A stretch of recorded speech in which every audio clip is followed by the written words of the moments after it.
there a messaging of, hey, put last year behind us, it's a new year, and you feel like that needs to be addressed at all? Yeah, I think so. I mean, I think last year was a great year for us. We had a lot of good things that took place, but, you know, there's all 32 teams feeling good right now. They all have the same goals, and you got to wipe the slate clean. I think you want to learn from the past. You want to be able to take some of the things that we learned that help us sustain a certain level of success, not lose sight of those things, but understand that you have to earn it every single day. Continue to focus on getting better, look at the things that we can clean up from last year, and then continue to try to do the things that we did at a high level and do them even better this year.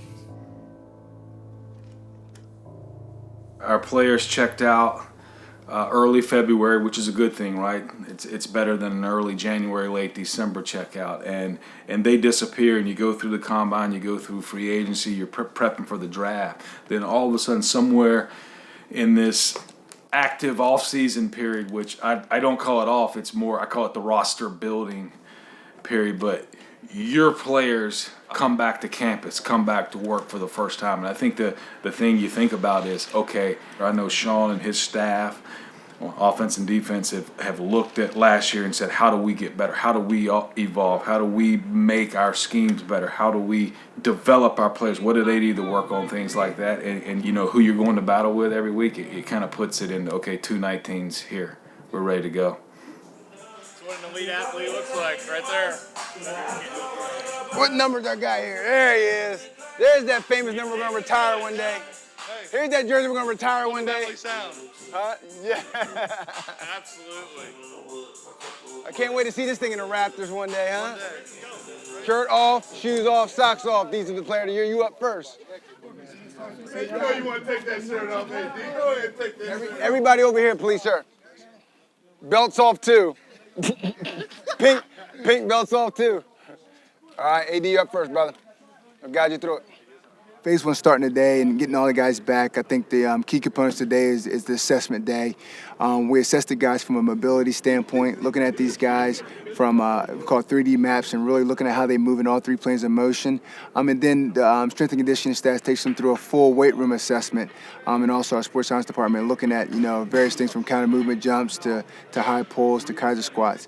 Get a good assessment on the guys, see where they're at, and then also look at them cardiovascularly to see where they're at. That way we can have a good assessment to see how we want to progress them there on out through phase one.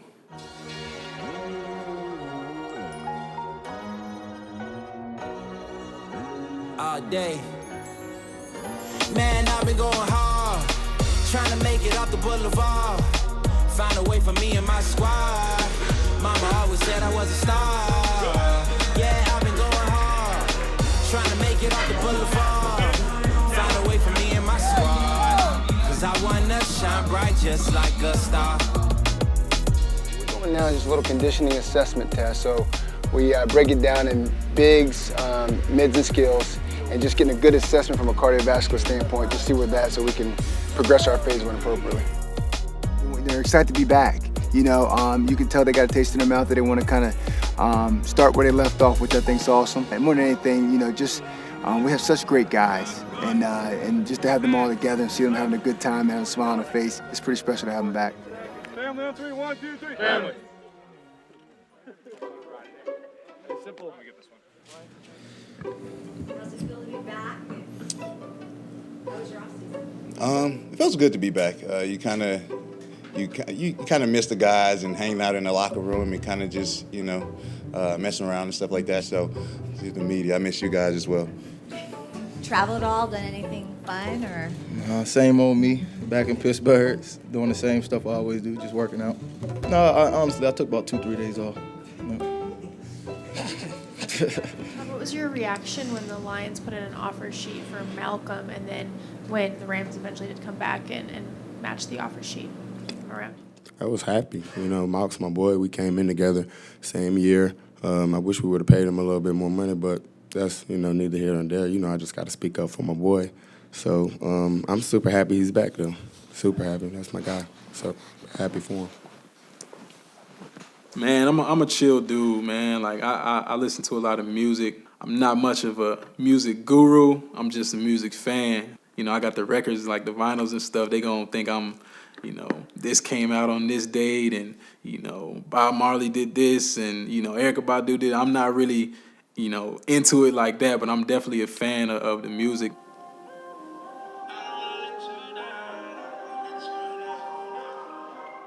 Music always been kind of a part of me.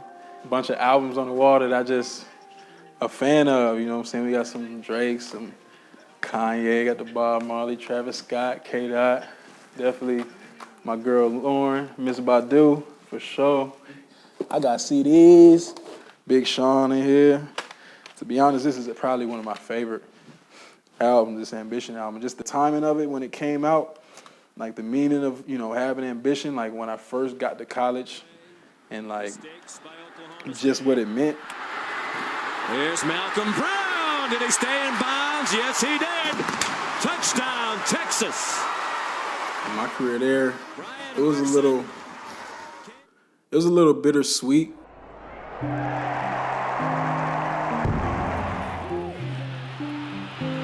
relationships I built there, the teammates I had, man, I'll never forget that. But as far as, on a personal aspect, I didn't really fulfill everything that I really wanted to. So many unfulfilled things that I still think about to this day. Texas, being who we are, it wasn't good enough. Going through those type of things and feeling like you right there and feeling like you where you need to be, and then something happens to where it just shuts down and kind of shoots your confidence down a little bit. That was my college career, man. It was a little bittersweet, but at the same time, I still got nothing but love for the University of Texas, man, and all the people I spent time with. Had a little room. I don't really come in here, too much, man, but these really are my dogs that went to Texas, man. Just knowing the grind we went through in college, man, and knowing all the ups and downs of everything. Like I said, we all got a story, man, and I know they've been through some things, too, so knowing that these guys still doing their thing in the league is something special for sure.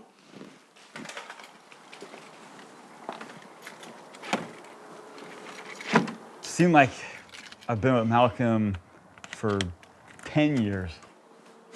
I remember we got Malcolm as an undrafted free agent right after the draft ended, and really didn't know much about him other than, he was a great running back at University of Texas, but hadn't played a lot of special teams, if any, really.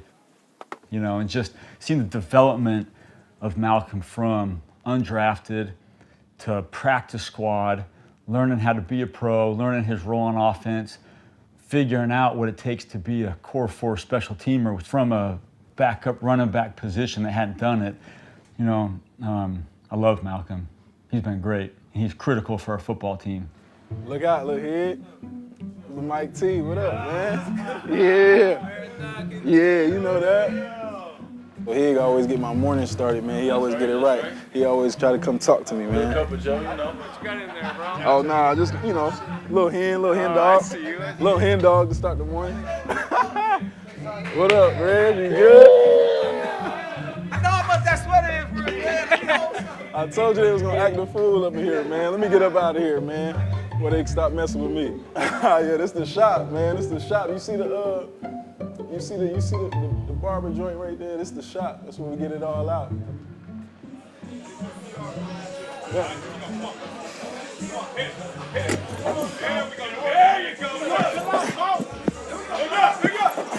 For a guy to have that much, passion for his role, when maybe it's not outwardly recognizable, or star power, it just tells you that he's a guy that cares about the team. Although anybody wants to be a starting running back, it speaks a lot about a guy that'll take those roles on and want to be damn good at it, when maybe he's not going to get a lot of press or love for it. He does in the meeting rooms, and he does with his teammates and on the practice field, and maybe that's enough, and maybe that should be.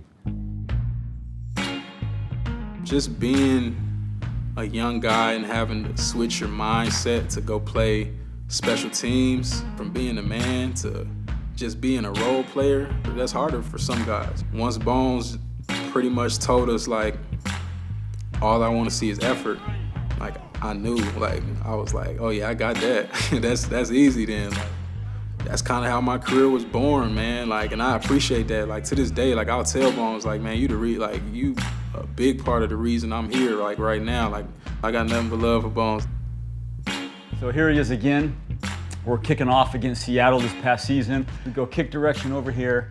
He's right here, and he's going to decide to go inside because his partner decides to go outside. So he's just playing ball here. This isn't really like assignment football. He ends up filling a void where there's a hole right there that he fits, and the ball comes his way. And then just like Kansas City, he decides to pull the trigger, get up the field, and go right shoulder tackle Tyler Lockett. And you can see one thing, if you let the tape run, how much respect he has from his teammates. It's pretty cool. He's a very reliable, consistent person, and player. But then to come in and just say, hey, this is my role, and not a lot of people want to do that or can do that. And he was both. He wanted to, and he has. And he'll probably play a long time, hopefully. I think about, my college career and not being drafted and like things like that. I think about it all the time, and that's what's really gotten me to this point. I still feel like I got so much on the table that I haven't been able to let out. Last year, I think, was one of my better years, man, and I was, able to contribute a lot more. And now I'm sitting right here, man, going into my 5th year, and I'm feeling like it's something special. I talk about winning your role, dominating your role, winning whatever you're doing at that moment all the time. And it's interesting, you talk about winning the draft. And I think winning the draft's not necessarily the grades you get. I think, though, in the redraft, when you look back 2, 3, 4 years from now, did the players you draft, did they fit the role you expected them to fit, and did they actually execute that role, and now are they actually doing that role? And whatever it may be, did that player execute and live up to the role you thought he could? How apt are you guys to actually use that 31st pick and pick in the first round as opposed to trading back maybe for more picks? The benefits of trading back would be, can you acquire extra mid-round pick, and the way we painted the picture, if you trade back, can you get an extra player like a Cooper Kupp, a John Johnson, a Joseph Noteboom, Brian Allen, Josh Reynolds, some of those guys we got in the 3rd and 4th. Sampson had John Franklin Myers, and so the key there is those are people who've had a role here, and it's up to us to, if we do that, to still draft right and develop right.